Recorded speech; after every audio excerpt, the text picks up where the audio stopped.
everyone, welcome back to my channel. I am beyond excited for today's video for a couple of reasons.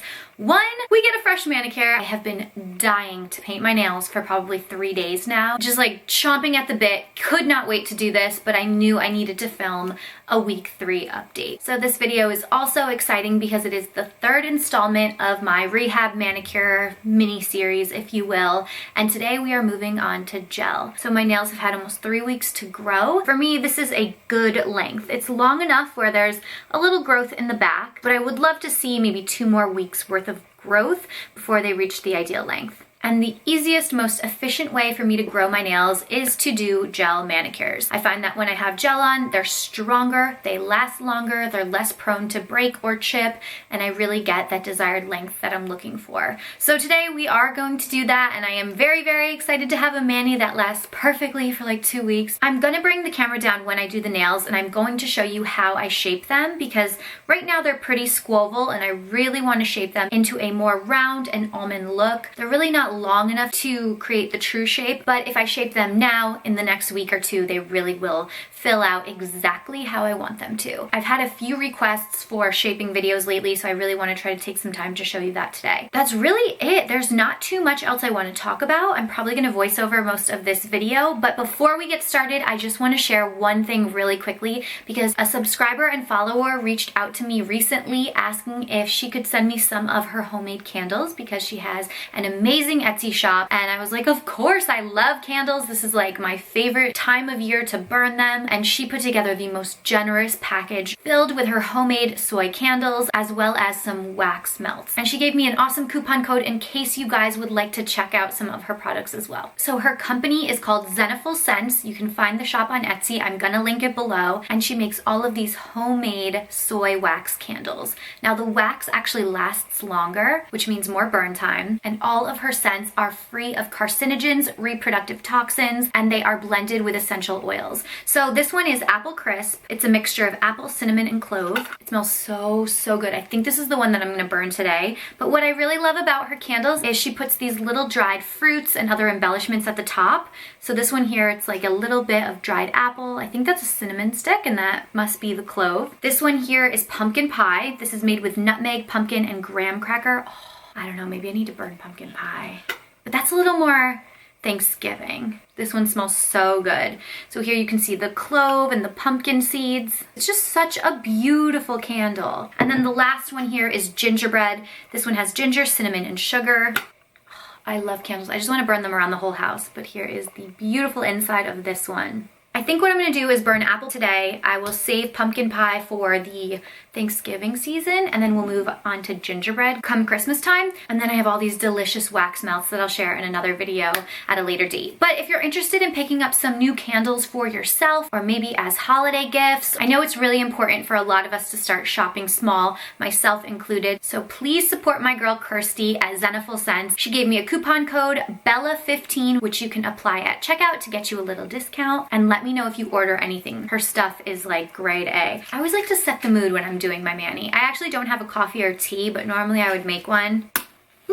I'm trying to stay hydrated today, so I just have a big glass of water. All right, we got our candle, we have our mani set up. I'm gonna bring the camera down and we are gonna get started on these nails. Okay, to begin shaping our nails, we are going to need a medium grit file. This one I really love and use quite often. Nestle the file on the side of your nail, and in a slow upward motion, pull the file up and in so that you kind of create a curve. You're going to do this on both sides of the nail until you see the desired shape. Go ahead and repeat that step on all of your other nails. This is just going to help get that round foundational shape. But to really perfect the shape, we are going to take a glass nail file. This is just a much more gentle tool. It's not going to destroy your nails or encourage any kind of lifting, splitting, or peeling. So taking this, I'm just going to perfect that rounded shape and smooth out all of the edges. We are fast forwarding in time just a little bit. I did these exact steps on my other hand. So all of my nails are perfectly shaped. From here, I'm going to take a 100/180 nail file. This is a really coarse file, and I'm going to begin roughing up the surface of my nails to prepare them for the gel.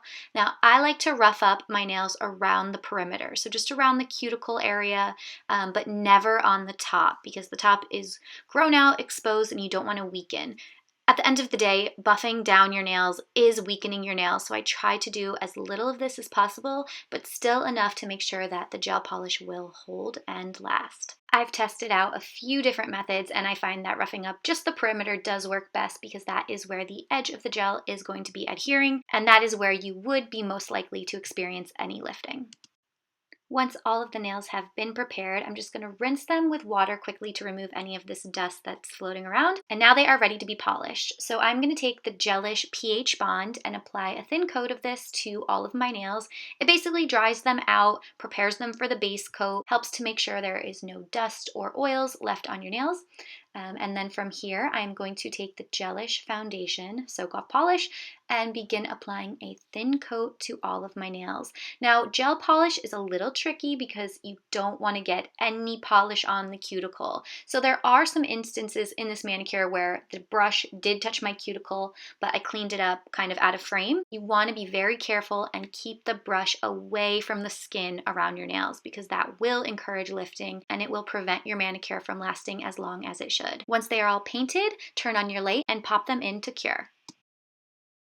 Now the fun really begins. We can add the color. This is Gelish's I'm Snow Angel. It's a really, really beautiful shade. I'm going to go ahead and apply a thin coat to all of my nails. Again, being very careful not to touch the cuticle or the skin around my nails because that will mess up the manicure. You want to be careful as you paint the first coat, but you don't have to worry about being too perfect because the second coat will really help to disguise any streaks or imperfections. Once that first coat of color is applied to all of your nails, again, go ahead, turn on your light, and cure the first coat. I may have lied before. The first coat of color is not nearly as exciting as the second because this is when you see the true color and shade of the polish. This I'm Snow Angel wears like a really deep burgundy Bordeaux wine shade. It has a little bit of shimmer in it and you can really see that reflecting in the second coat. So again, carefully paint the second coat onto all of your nails, avoiding the cuticles and skin, and then pop your light on and cure.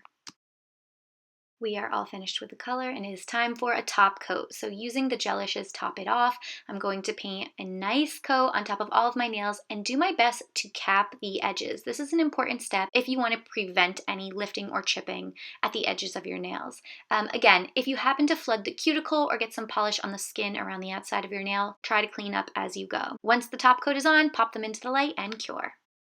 Once your manicure is complete, take a cotton ball soaked in alcohol to remove that sticky residue that gel manicures often leave.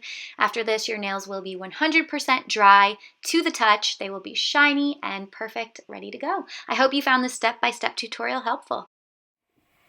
All right, guys, both of my hands are done. They look so good. I am beyond happy because these nails needed a little spruce up. So here they are.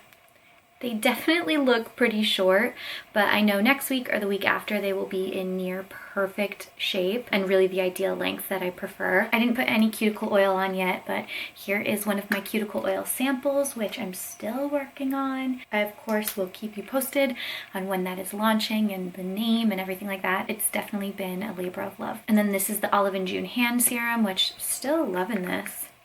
I'll probably film a week 5 update just because next week this manicure should still be in mint condition and the following week is when we'll likely remove and do a new one. So by that time they really should be in perfect shape. I absolutely love this color. I kind of hate that it has snow in the name because it seems a little premature to be using anything that winter related, but it's just a beautiful deep burgundy red with a hint of shimmer in it. It's a really great fall and winter color. That is it for this video. Please give it a thumbs up if you enjoyed it. Subscribe to my channel if you haven't already done so. I recently hit 30,000 subscribers, which is a huge, huge milestone for me. And I'm putting together a very generous and exciting giveaway, so stay tuned for that. It will be going live soon.